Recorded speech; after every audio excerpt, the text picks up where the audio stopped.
And so the the point that I'm getting to is when the government is willing to do something that they've never done before, which is actual help. Like people have always rumored, like, oh, helicopter money, helicopter money. We actually have helicopter money now.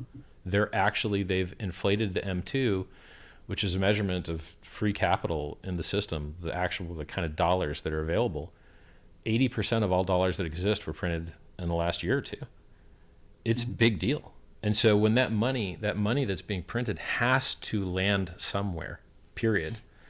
And it's landing, so the rich are going to get richer, the poor are going to get poorer. Your wages aren't going to go up. You're going to lose your Do jobs. you know where it's landing? It's not going into the economy. It's not No, it's boosting going up into it's GDP. going into anything It's you can going invest into in. financial Right. assets, which you're right, are Yep. owned 80 some percent by the top 10% and mostly by the top 0.1 to 1%. You're Yeah. exactly right. It Yep. makes the rich richer, adds nothing to the economy other than they're spending more money.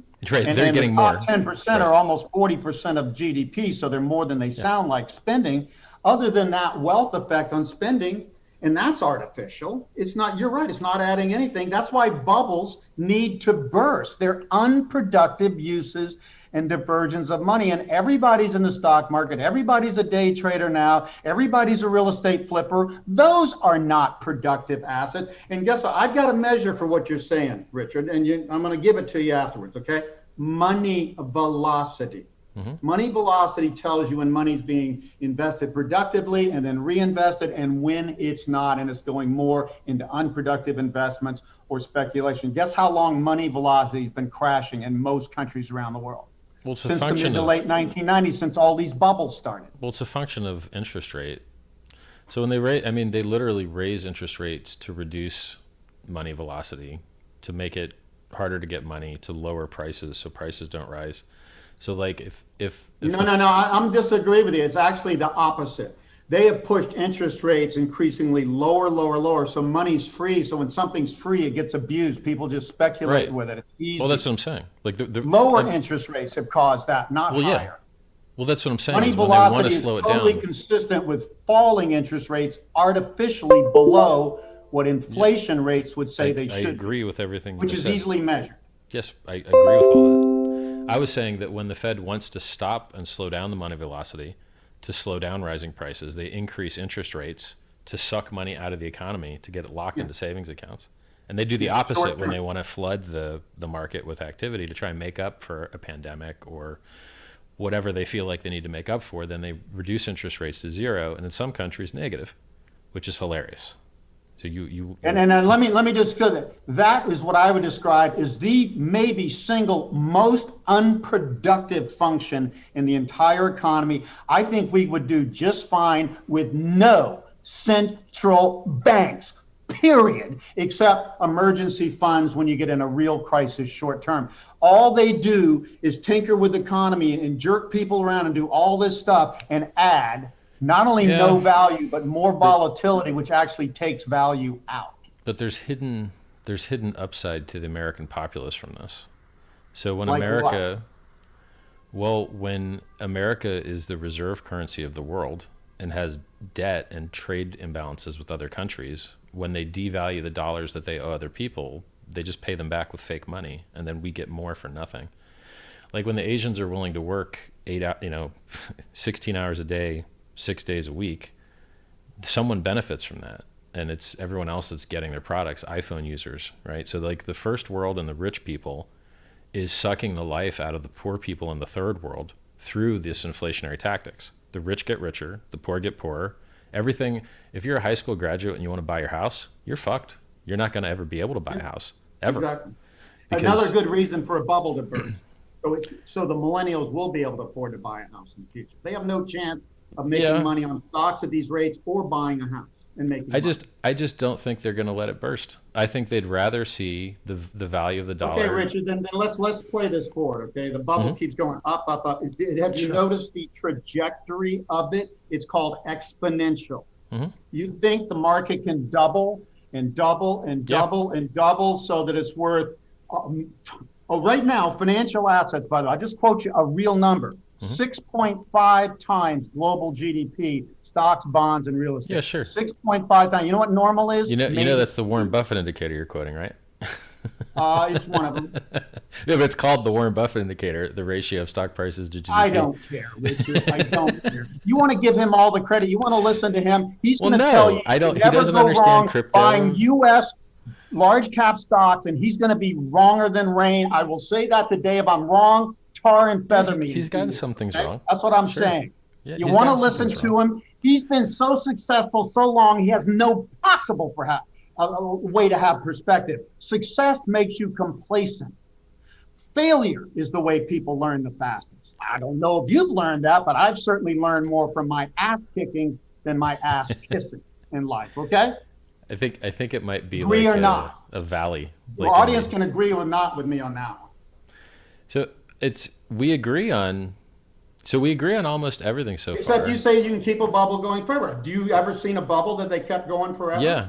You know, in Yes. 1929, the head economist said we're at a permanent plateau of prosperity, and that's exactly when it peaked and crashed. Oh, well, sure. 89%. Listen. I mined Bitcoin full block solo with no pool, 50 Bitcoin block rewards on my computer alone when it was 50 cents. It went up 5 million x, 5 million times, 5 million fold, 500 And if million it keeps percent. doing that in the same time periods, it'll be worth more than not only the Right. Earth, but Yeah. all the planetary system. And I think at some point Yep. that'll be unsustainable. Do you agree with that? I think That at that's some unsustainable. point, exponential growth like that will be unsustainable. Unless you're Unless just what? looking, unless you're looking at the dollar price chart and the dollar is worth very little. I don't care about the dollar. The dollar doesn't make a difference either. The real economy does, and you can measure that in anything you want. Okay. So Gold is not the best measure. the gold sucks. Like gold is down lower now than it was 10 years Bitcoin's ago. not the best measure either because it's an exponential growing early stage thing that's the most volatile single asset on the earth. You measure anything against that, you got to be crazy. I'm a big fan of gold, Bitcoin, and blockchain. It's just early stage. So let's look at it. Let's look at it differently. So let's say that all of this is just a fake Rube Goldberg machine. All of finance. Totally fake. Well, I'm just saying, financial as a thought asset part. experiment. Hey, let's step back, Richard. Our productive capacity, the cars we're producing, the computers, the software, none of this is fake, okay? Some of it's been leveraged more than it should, which means we got overcapacity. But it's the financial assets that are fake, like women that go in and get what operations, okay? Yeah, that's I get what's fake. All we have to do is take out this financial asset bubble that's everybody in love with because it's given them something for nothing for the last 20 years and made everybody more wealthy, even Homer Simpson a bit. Nobody wants to give up the very thing that is in the way of the next generation having a standard of living and growing like the baby boom. So what I'm saying is that you have two options available to you. You can complain as loudly as you can that the powers that be are making decisions that cause misinvestment and malinvestment by artificially low credit. Yeah. And I agree with you, and I don't think they give a shit. Or you can realize, yeah, they don't give a shit. And so how can I just take advantage of this system, which is unfair? It makes a poor poor, it makes a rich richer. How can I take advantage of that system? And I think that being long in general annihilates being short. And so okay, we're going to take a bet right now, and we're going to both come together at the end of 2022 and decide who's right. We're going to make a bet right now. I bet this financial asset bubble is going to burst, and if you buy anything, stocks, junk bonds, real estate, anything, you're going to be down in the next 2 years, and you're saying you can't go wrong. You're going to be up. Let's make that bet. Let's pick an asset, and let's pick a price chart and a date. Pick stocks. Pick the NASDAQ. So how about that? Just peaked about 14,000. Can we do the S&P 500 like the SPY? Yeah, okay. 3950 recent peak. What do you say it's going to be 2 years from now? Well, the end of 2022. My side of the bet should be easier because you're saying 80-90% drop, right? Yeah. So I'll just say where it is now or higher. Well, that's pretty sheepish for saying you can't go wrong being long. You should be long. Why would you be long if you're going to earn nothing? Why not be in cash if you're going to earn nothing? And be safe. You have no risk. You're claiming 80-90% drop. You're not an investment manager. I can tell from talking. You understand that saying it's going to be the same place in 1 year is actually bearish, right? It usually is up Yeah. much higher. That's what I'm saying. That you're saying long's the place to be. If I thought it's going to be the same place in 1 year and I'm knowing not. how highly overvalued it is, I'd rather be in cash knowing that's going to be closer to the same place in 1 year. Not knowing stocks is just a guess. Well, I mean, look, we can edit the bet however you want. My thesis is basically this. It's very easy to point out that finance is fucked up. It's very easy to point out that bad decisions are being made. It's very easy to point out that negative interest rates are insane.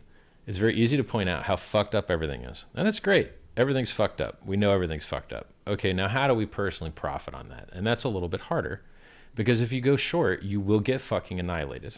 You will get wicked out. The market will stay irrational longer than you I can am stay saying solvent.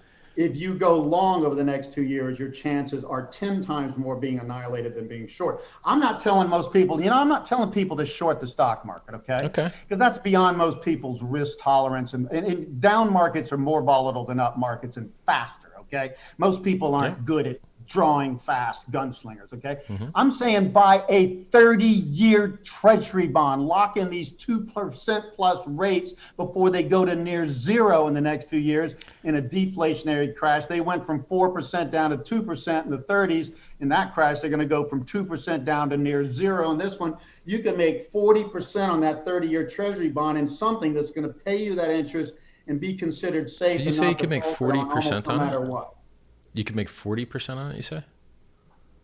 I don't know how Without T-bills fake. trade. I always thought T-bills were It's like, not T-bills, it's a 30-year. The longer you lock in a rate, see, bonds, long-term bonds go up when rates fall. It's the opposite of stock. People don't, you always have to explain that to people.